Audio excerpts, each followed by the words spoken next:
Welcome everybody, thanks for joining us again on Around the Dial.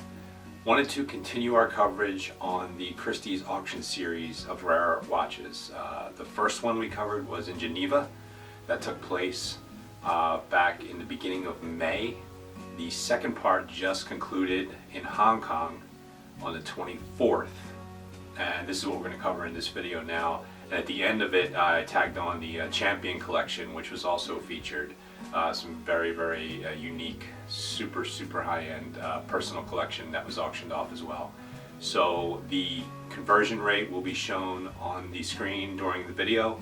It's Hong Kong dollars, of course, to US dollars. So I put that conversion chart up there so you can just kind of do your own math. And yeah, we'll go from there. So thanks again for watching. Let's flip it around to the laptop and take a look. Alright, so Christie's Part 2. This one is being called Important Watches and the Rise of the Independent Watchmakers. And it also features the Kairos Collection Part 2. So in total it fetched $18,105,441 US dollars. Conversion chart is up there for the other pieces, $1 to US dollar, Hong Kong dollar to US dollar there, so you can kind of do the math as we scroll through. Start off with some Rolexes here, all fetching pretty high prices, all within the realms, and some are over the estimated prices, even in the watch market's current state. These are all very unique pieces, very sought after pieces. Yeah, that 18 karat gold Daytona there, 1,260,000 Hong Kong dollars. Panerai mixed in with those. There's some unique pieces in here too. You see this Breguet, some APs mixed in here, all hitting high market values. The AP, the carbon titanium on the end there, 529,200 Hong Kong dollars. It's a unique piece there. AP salmon dial there, 1,260,000 Hong Kong dollars. On the lower end of its estimated value, actually. Another Cartier crash there, diamond set, 945,000. Well over its estimated high-end estimated value there. Another crash, two crashes. Seen a lot of Cartier crashes in this auction here, but yeah, they are popular and they do fetch a tidy sum, as you can see, well over their high-end estimated value. Jacob & Co. had some pieces in this. I'll just call them unique. Some Chanel up there. Piaget had a decorative pendant watch. There was some kind of off-the-wall pieces here, interesting different types of things. Vacheron diamond sets here. A-Line and Sona.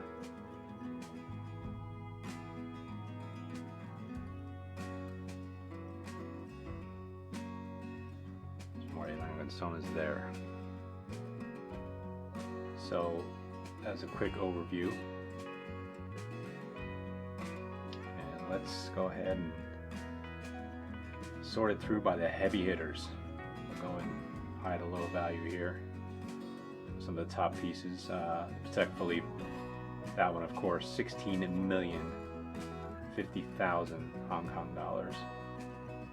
All these up here are just, you know, the Patek, the FP Journes, well over normal values here. Well, you know, the FP and the Patek there didn't quite get up to the high end, but they're still in the stratosphere. Some more Pateks here. Right in the pocket there. A couple went over, but all in all, things were kind of around the same as their high-end estimates, you know, except for the exceptionally rare, interesting pieces, the one-offs, the limited editions, the things you never see. They, of course, command the higher prices in these type of auctions. And these Pateks in here are sprinkled in. They're from the Kairos collection, the second wave of it. They didn't really break it out this time as specific pieces from the Kairos collection, but if you go through on CHRISTIE'S.com here, you can find the actual pieces from the Kairos collection that were in this phase of the auction. we're still in the Millionaires Club here, so at least Hong Kong dollar wise. Platinum and diamond set Cartier crash. Well over its high-end estimated value there. Most of the Cartier crashes went for well over their estimated values.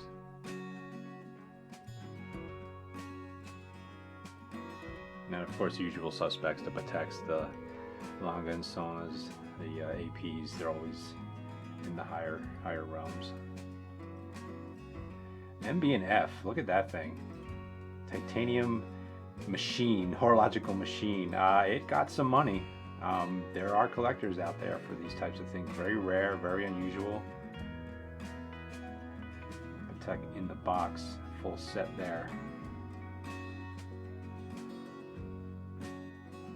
Richard Mille, still getting money for these. 1,197,000. There's another MB&F, another interesting piece there. Right in the middle between its estimates. Yeah, it's interesting. Again, these are for collectors specific to that type of thing. It's almost like a object of art. And some more Pateks here, sprinkled in from the Kairos collection.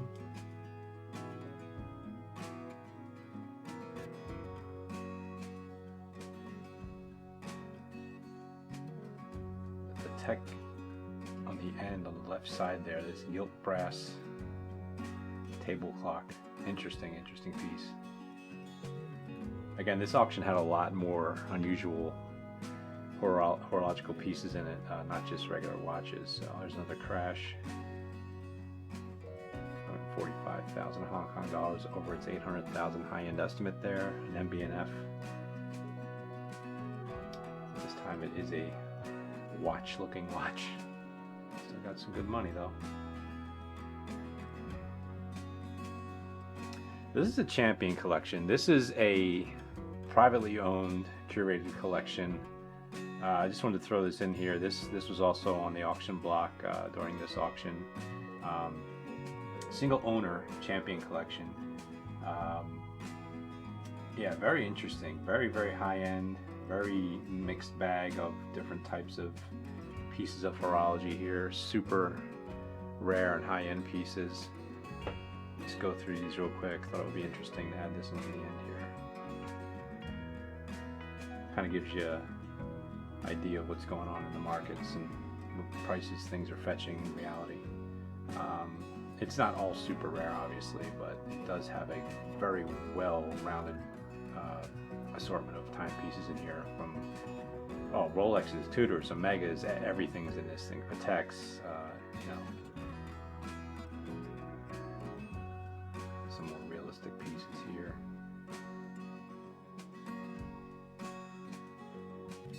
Skeletonized Vacheron on the right there, Richard Mille.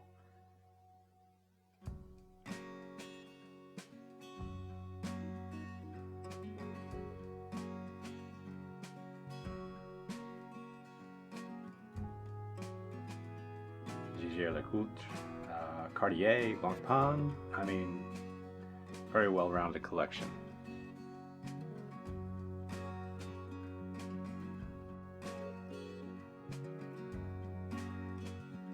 Grubel Forsey, and you don't see these too often, but obviously it was a market. It got 4,032,000 Hong Kong dollars. Another Grubel on the right there. Lange, Pateks.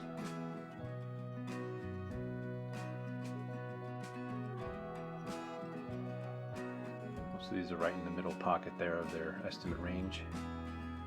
More Pateks.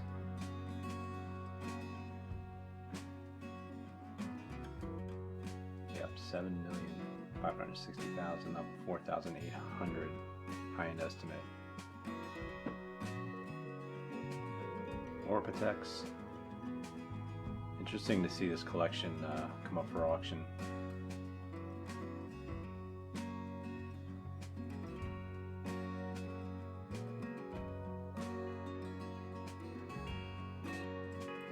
the Patek theme here.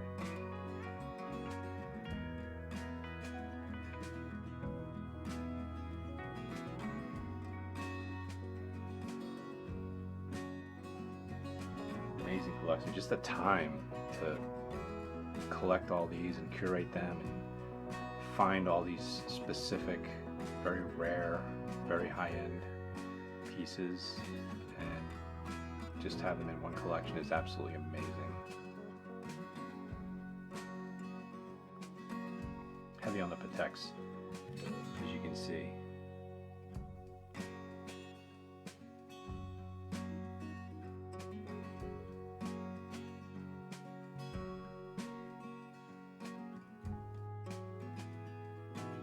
Some of these Pateks you never see. I mean, even if you've been in the game for a while, you've never seen some that are in this collection. They just don't, they're just not around.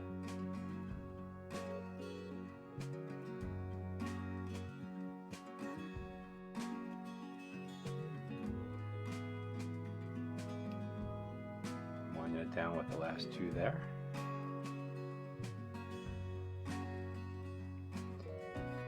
Just take a look at the top hitters of this collection real quick here. So 24,450,000 Hong Kong dollars for this Patek Sky Moon Tourbillon. Absolutely incredible. And you can see right across the top there, we're in the 7 million range. Again, carrying through 6 million, 5 million range here.